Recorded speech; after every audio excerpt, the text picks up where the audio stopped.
चरित अति पावन, मधुर सरस अरु अति मन भावन।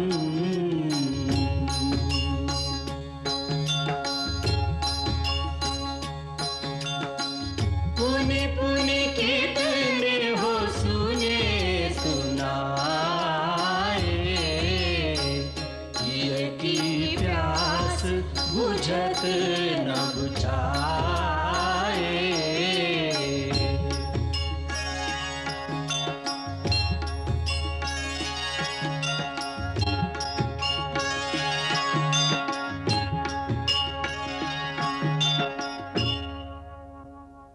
ऐसी क्या गंभीर समस्या आ गई है जो आप स्वयं जानना चाहते हैं?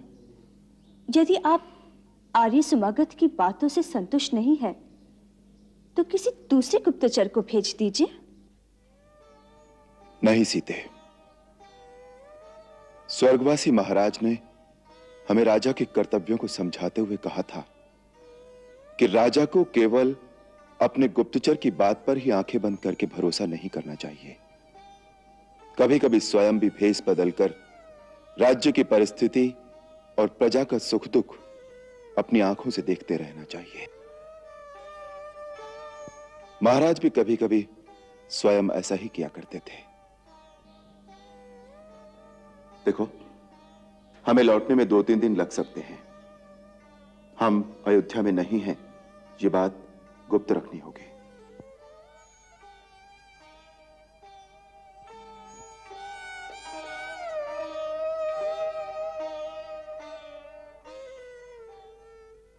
अरे तुम नगर वालों की नाड़ियों में तो पुरुषत्व का लहू ही नहीं रहा है। सभ्यता का नाम लेकर तुम लोग क्या नपुंसकों जैसी बातें कर रहे हो। अरे भाई, एक स्त्री सारी रात पर पुरुष के घर रही है, फिर उसे क्या अधिकार है अपने पति के घर में आने का? परंतु किसी व्यवस्था के कारण वहां रहना पड़ा हो तो? काहे की व्यवस्था भैया?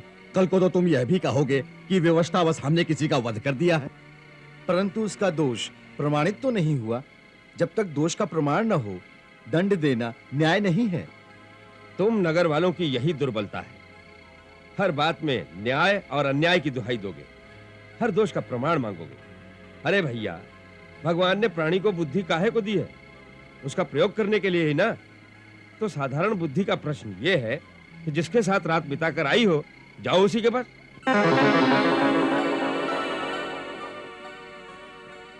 यदि वो निर्दोष हो तो भी। लेकिन वो निर्दोष है, उसका साक्षी कौन है? लेकिन वो दोषी है, इसकी साक्षी किसने दी? उसके लिए साक्षी की आवश्यकता ही कहां है? ये तो अंधे को भी दिखाई देता है। भैया, कई बार जो दिखता है वो सत्य नहीं होता। काका, इस बात का निर्णय इतनी आसानी से नहीं होना चाहिए। इस पर किसी का सारा जीवन निर्भर है। यदि ये मामला राजा के पास जाएगा तो बिना सोचे समझे निर्णय नहीं करेंगे। उनको दोष का प्रमाण चाहिए।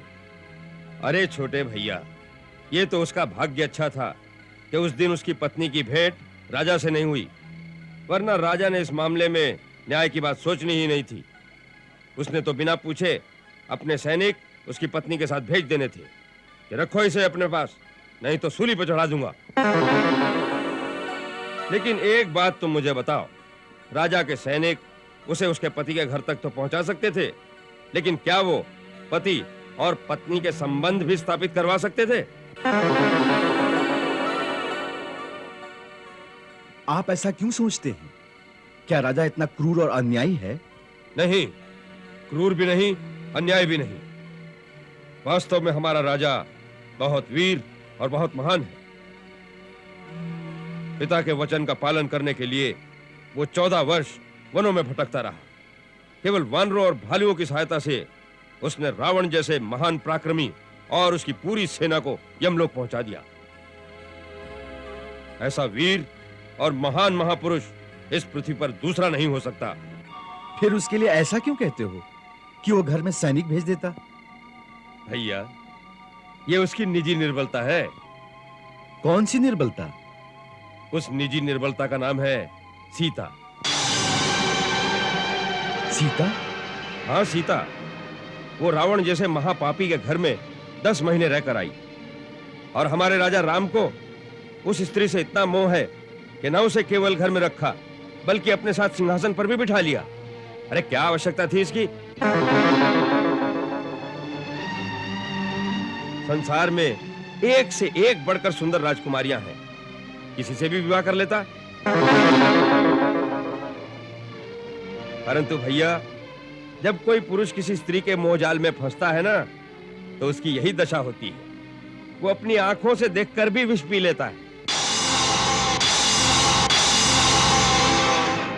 अरे भाई, जब तक यह बात राजा के निजी जीवन तक रहती तो भी चल जाता, परंतु जिस दिन से सीता रानी बनी है उस दिन से समाज में ऐसी स्त्रियों को और प्रोत्साहन मिल गया है। अब तो किसी भी स्त्री को सदाचार की कोई आवश्यकता ही नहीं रह जाएगी। हाँ भैया, यथा राजा तथा प्रजा। अब आगे आगे देखते हैं हमारे समाज में क्या क्या होता है।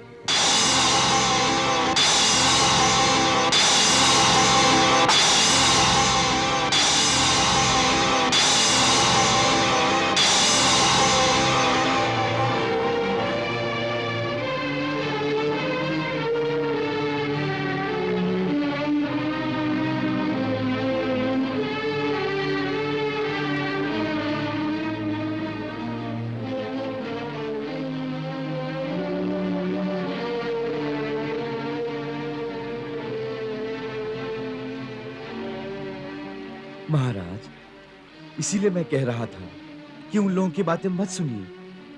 वो ये नहीं जानते कि वो क्या कह रहे हैं। हमारे बारे में ऐसी बातें केवल इसी गांव में होती हैं या राज्य के दूसरे नगरों में भी? मूर्ख तो सभी स्थानों पर होते हैं। आर्य सुमागत, केवल इस प्रश्न का उत्तर दो, क्या अयोध्या आदि नगरों में भी इसी प्रकार की बातें होती हैं? महाराज, सारी प्रजा आपकी वीरता और आपके आदर्शों की बड़ी प्रशंसा करती है। देवी सीता के बारे में क्या उनके बारे में भी प्रजा में इसी प्रकार की बातें होती हैं?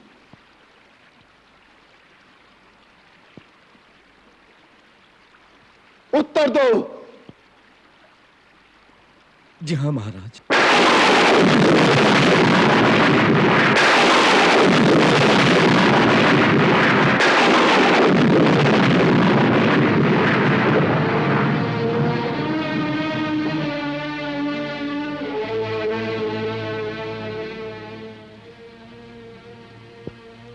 हम नगर में भी जाकर सुनना चाहते हैं।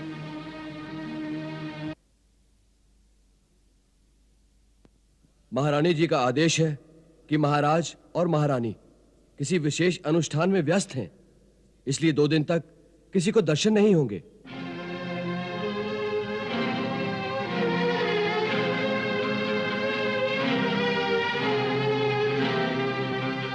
हमारे राजा ने जो भी किया अच्छा नहीं किया। क्या किया राजा राम ने? अरे कुछ तो सोचा होता। सबसे बड़ा भय ये है कि अब धीरे धीरे समाज में दुराचार की प्रथा फैल जाएगी और राजा के गृहस्थ जीवन का प्रभाव तो सारे समाज पर पड़ेगा ही।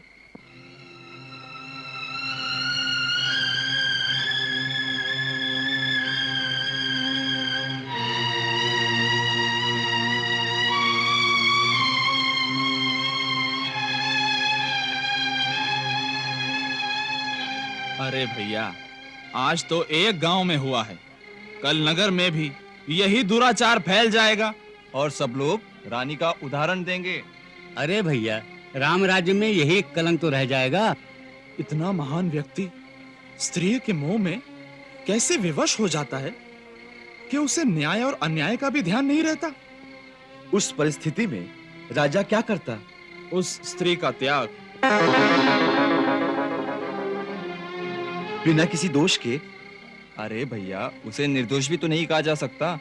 एक पर पुरुष के घर में रहने का कलंक भी तो लग ही चुका है।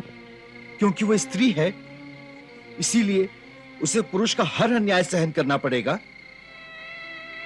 केवल पुरुष की साक्षी में ही वो सच्ची या झूठी प्रमाणित होगी। केवल स्त्री होने का इतना बड़ा दंड, ये तो बहुत बड़ा अन्याय है। क्या आप लोग चाहते हैं इस अन्याय में आपका राजा आप सबका साथ दे? भाई ये तो बड़ा अन्याय है। लंका में उसकी अग्नि परीक्षा ली गई थी, फिर भी उसका कलंक नहीं धुला। अरे अग्नि परीक्षा किसने देखी थी? वानरों ने, भालुओं ने? अयोध्या का कोई था वहां जो उसकी साक्षी दे सके? इस रीत से तो प्रत्येक गांव वाले यही कहेंगे हमारे सामने अग्नि परीक्षा नहीं हुई। इसका अर्थ ये हुआ कि वो बेचारी हर गांव, हर नगर में बार बार अग्नि में जलाई जाए, तभी वो अग्नि परीक्षा में सफल होगी। भाई, जिसे प्रत्येक गांव और प्रत्येक नगर की रानी बनने की इच्छा हो, उसे तो यही करना पड़ेगा।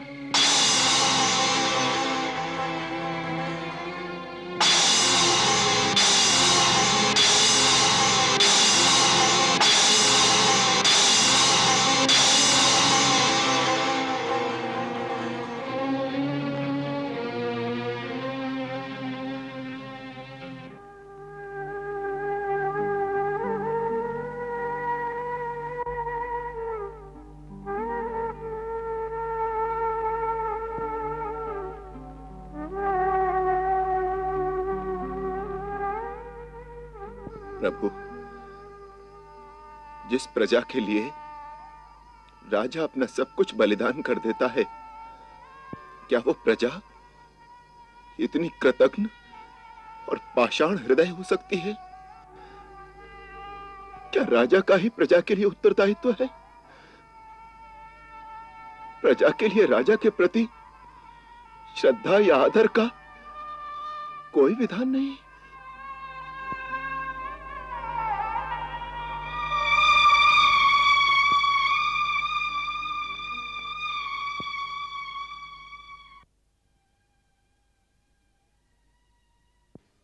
किसी ने पहचाना तो नहीं? नहीं। उसी गांव में इतना समय लग गया कि कहीं और भी गए थे? नगर में भी घूमा। बहुत सारी बातें सुनी होगी। कई प्रकार के। परंतु जो बात आप सुनने गए थे, वो सुनी कि नहीं? आपका विचार था कि गुप्तचर आपसे कुछ छुपा रहा था। आपकी शंका सत्य थी या झूठ?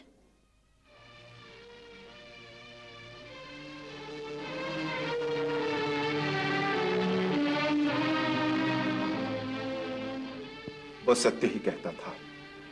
जनता बहुत सी अनर्गल बातें करती रहती है।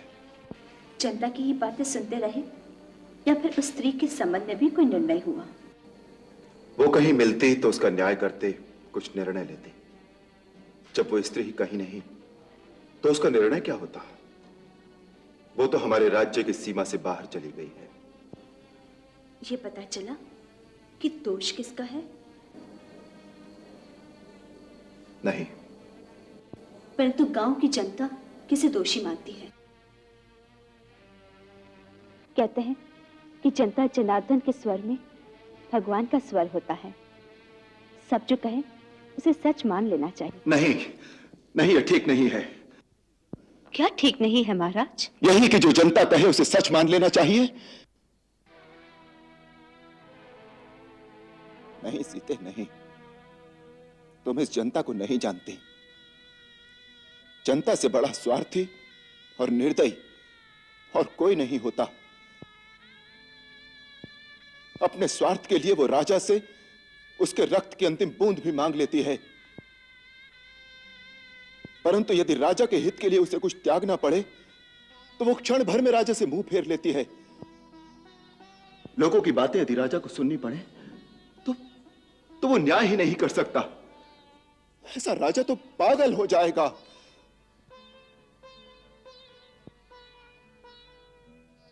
ये आप कह रहे हैं महाराज? रघुकुल का एक राजा बोल रहा है, जिस वंश के राजाओं ने प्रजा हित और प्रजा रंजन के कीर्तिमान को स्थापित करने के लिए अपने प्राणों की भी कभी चिंता नहीं की, जिनके लिए कुल की कीर्ति इसलिए महत्वपूर्ण थी कि उनकी प्रजा उनके गौरव पर मान कर सके। उस वंश का राजा अपनी प्रजा के लिए ऐसा वचन नहीं कह सकता। लगता है आपको गहरा आघात पहुंचा है। यदि मुझे इस योग्य समझे तो बताइए क्या हुआ है।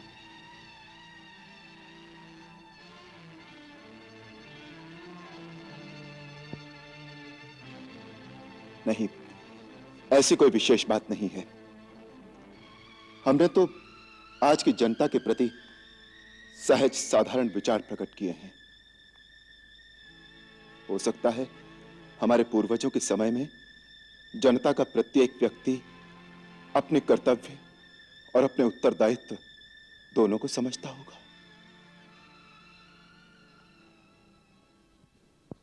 अच्छा, मंत्रीगण हमारी प्रतीक्षा कर रहे हैं।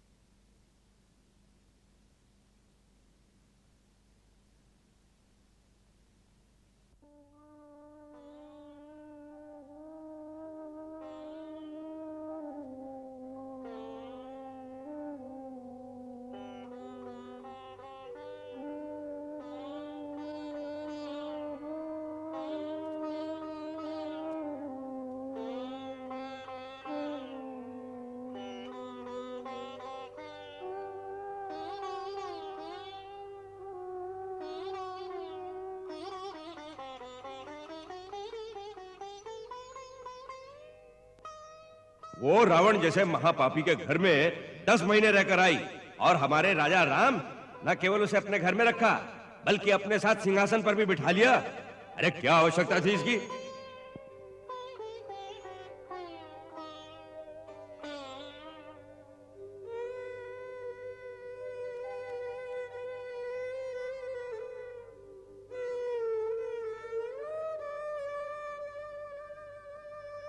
क्या किया राजा राम ने? अरे कुछ तो सोचा होता।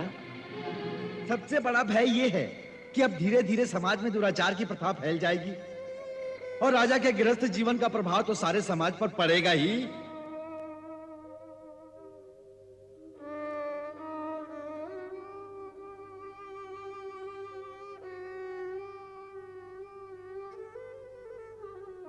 अरे भैया, आज तो एक गांव में हुआ है, कल नगर में भी यही दुराचार फैल जाएगा और सब लोग रानी का उदाहरण देंगे। उस परिस्थिति में राजा क्या करता? उस स्त्री का त्याग।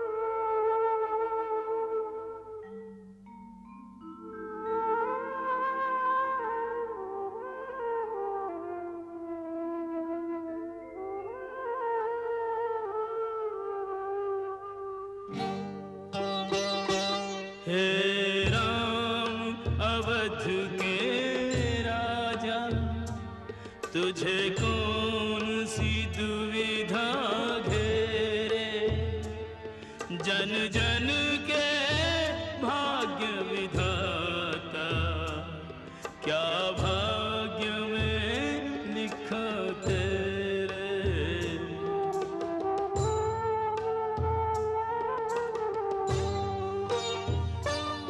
क्या पूछ रहे हैं तुझसे इन महरों के सन्नाटे, वो कौन सा दुख तू जिसको सीता से भी ना बांटे।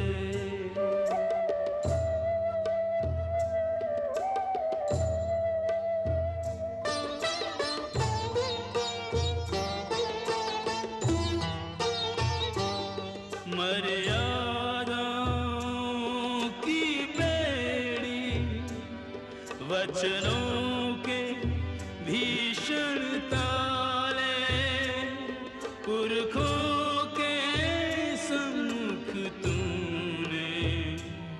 स्वयमेव स्वयं पर डाले।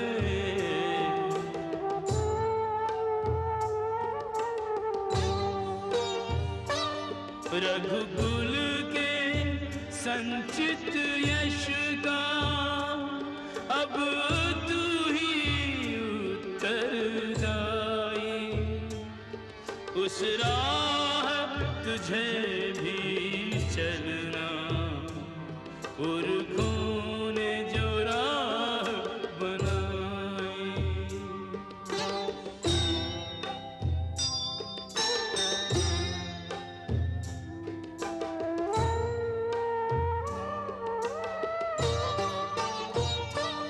जो तुझको समझ न पाए, सचमुच वे लोग अभागे।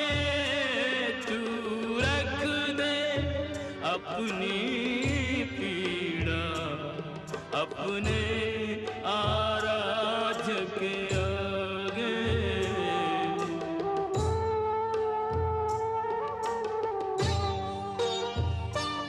शिव जी की तरह तुझको भी जीवन विष पीना होगा।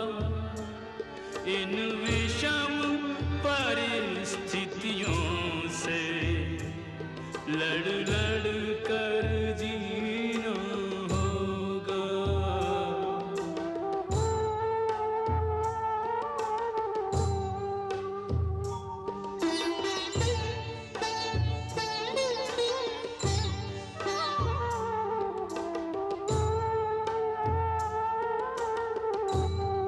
मंगल भवन अमंगल हारी, प्रभु सुदशरथ अजिर बिहारी।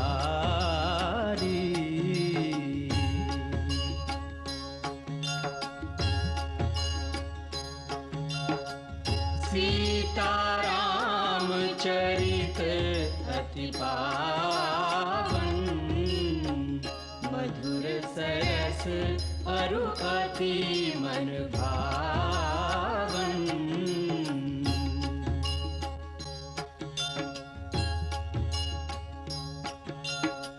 पुनि पुनि कितने हो सुने सुनाए,